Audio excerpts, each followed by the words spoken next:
all you need for a critical experiment is two two bits of info, two points, you know, that don't make sense, that present a paradox within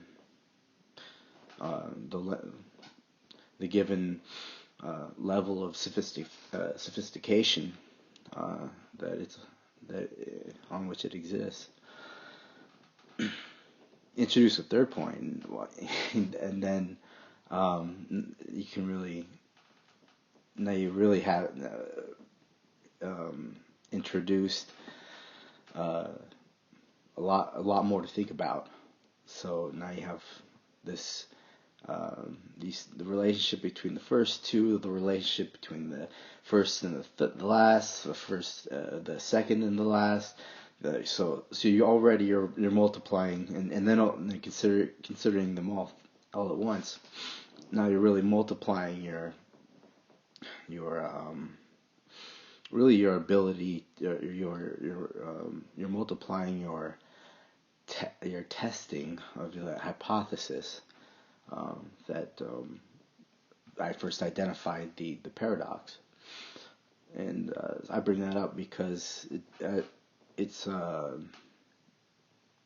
well, Trinities are pretty famous, not just Babe Ruth, but for his number three, but for even when I was in elementary school, I don't know how when, I guess in the 90s. Um, they had the report cards were um, sectioned off into three parts, and mind, body, and spirit. They didn't say soul, spirit. I would go ahead and say mind, body, and soul, but that was kind of pushing the limits of this public atmosphere that doesn't contain a Bible or serious piece of literature in it. Maybe somewhere deep in that library, but there was still a sense of this kind of holistic. I mean, it's different than you would think with modern holistic connotations of, for example, medicine, which kind of are interesting, but some dabble too far away from the traditional MD. But not either way, I think they're learning from each other. But that this trinity of mind, body, and soul um, is a good way to think about things. Because it provides that intense irony, that density of irony. Because you're really talking about there's one person, one report card, one guy, one gal, whatever, and you're kind of chopped up into three. Or are you?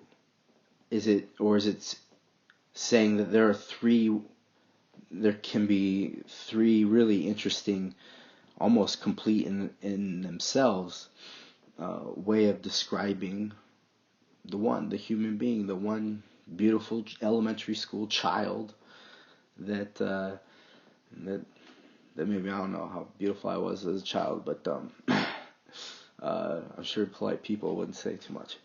So, but no, the beauty comes from the understanding that each one of us had a soul.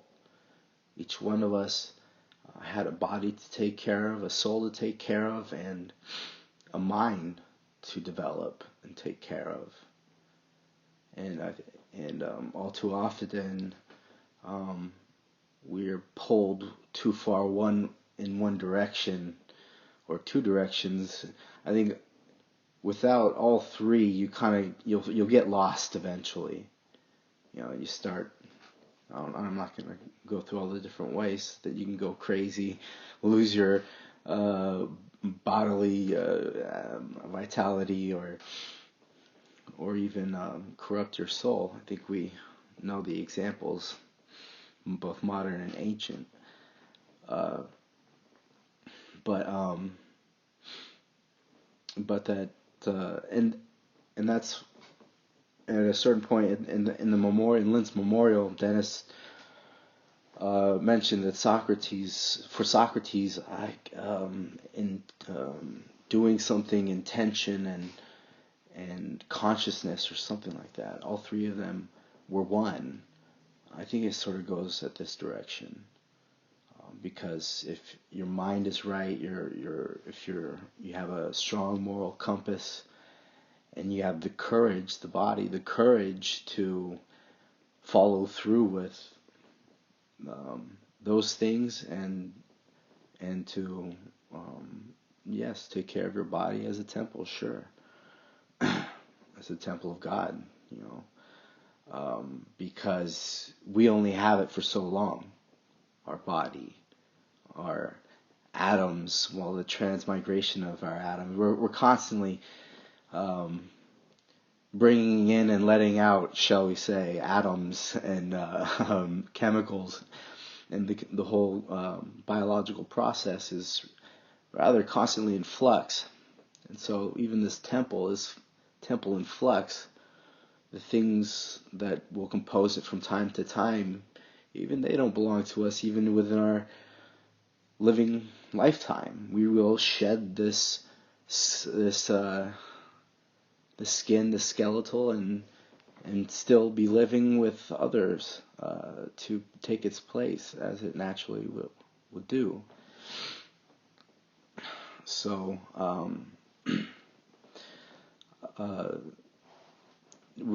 so you can think of these categories as existing in and of themselves to the point where it needs the other. So yeah, I think it's okay. I think it's pretty obvious what I'm getting at here. But the reason why I came up with me now is that I know a lot that the LaRouche organization, that Helga, Dennis, John Segerson, and Diane Sayre, and all the wonderful performers at the memorial, they snuck in one of the most intense examples of modern education. They snuck it in as in a memorial. Lynn snuck it in. Lynn used the opportunity to present a real intensely happy, and it's you will have fun with it, trust me. But it was an intense opportunity for education, and it's an ongoing one. The initial shock hit with the initial publication and the broadcast, but trust me, we did not stop there. People did not stop there, and it's being circulated, and was quickly followed up with a remastered version of it, but also with accompanied by, I think, an hour-long piece concerning, they call it Robert Mueller's first hit job, which was the LaRouche case, and so the video highlights that a couple of times. People like Odin Anderson, the lawyer for the case, and also, of course, the famous collaboration when the former U.S. Attorney General of the United States, Ramsey Clark, joined the appellate team, and so it's a wonderful piece. I've been spending. You really, I mean, the memorial. It's a lot. It's a lot. You really want to keep putting it on repeat. I mean, like, stop, go to sleep, restart it up again. But I mean, it does help to watch it all at once too. But just I don't know how long it's gonna take me, how many lifetimes to truly just. I'll just every time I go back to it, especially since the compositions that were performed were so um, at such a high level, at the highest scientific musical level that we have to offer, that mankind has had to offer. So, so I'm talking about pieces by Brahms, which towards the end, but uh, in terms of history, Bach really starting this with intensely with the polyphonic development, the well-tempered clavier. Um, but the memorial itself beginning with something that has been related to the German Lied, which is the poetry, the words, the libretto, essentially of for German composers and other composers, Italian composers, found that even these folk, even poetry from folk, all the way from folk to the most intense theological conceptions put to music, as it surely first presented itself in whatever time. I guarantee there was a music to it. The poetry, the folk, and yes, I'm talking about the New Testament and the music that you knew must have took place there, and the Pythagoreans, well before that, in a different way.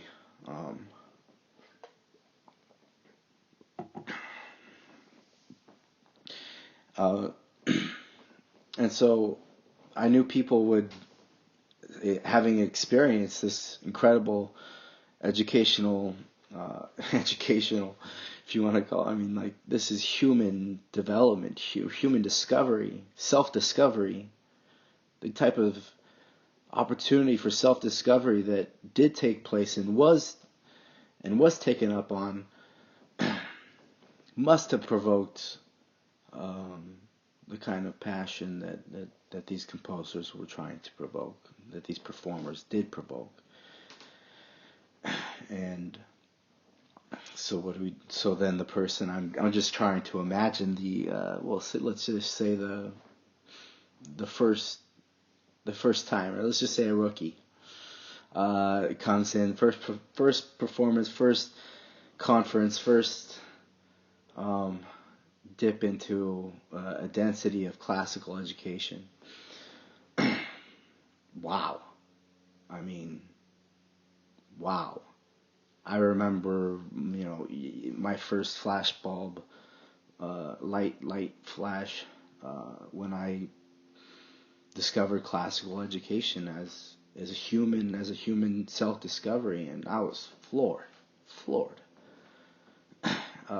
I've seen people floor. I've seen people hit the floor when they discover it, and it does take advantage of the mind, body, and soul. So we're not just talking about some church revival that is, having people just basically trip themselves out on the soul and the mystery of the soul, and they just, their eyes start popping back in the back of their head, and they, scream for whatever. This is obviously an antidote to that type of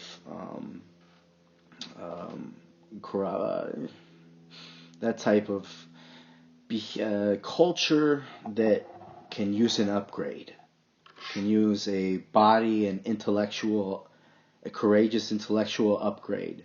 And I mean courageous because it is hard to go to church. Going to church these days can be a lot like, there's this thing called, I don't know, feel-good advertising.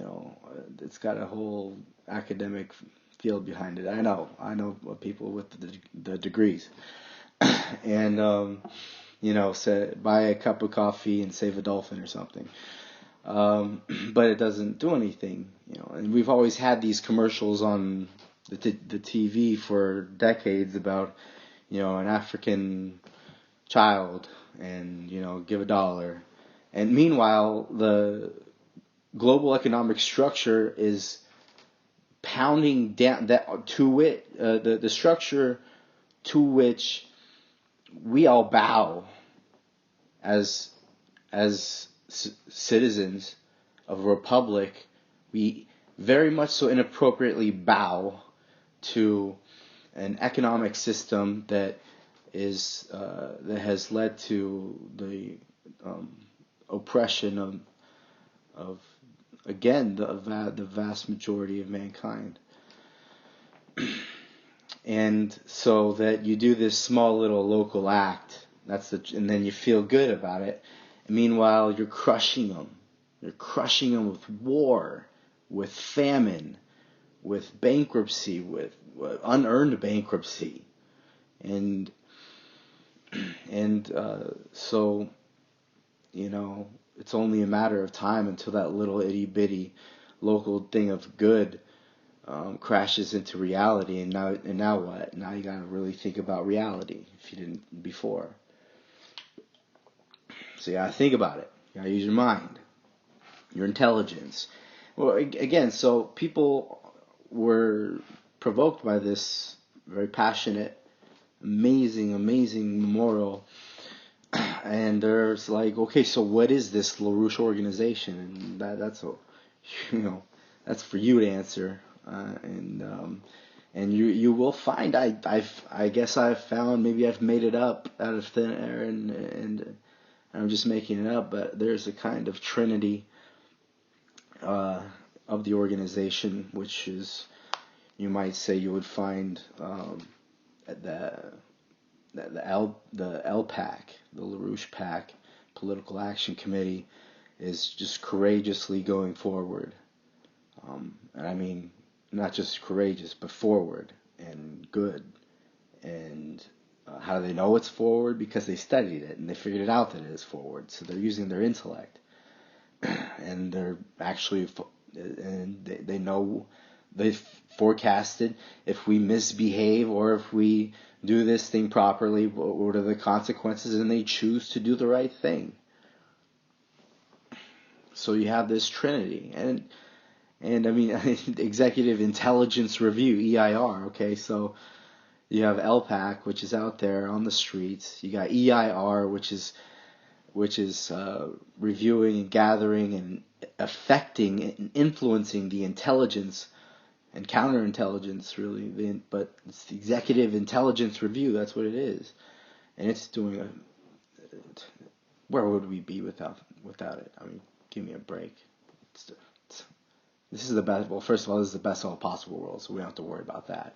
So, but Schiller Institute, Friedrich Schiller, if is really given as many poets and composers, but Schiller in a very special way that I don't really have a total conception of, but I know it's there. But Schiller provides a real opportunity to self-examine your soul. He says to educate your soul. So you also have the element of this intellect, right? And the courage is there too. But Schiller is so, I would say, so associated with the soul, with beauty, with love, that it really does give you a kind of a super ironic way to kind of dive into studying and participating in the three different, getting out there and talking courageously with people about the necessity of a classical education if we are to rediscover ourselves as human beings.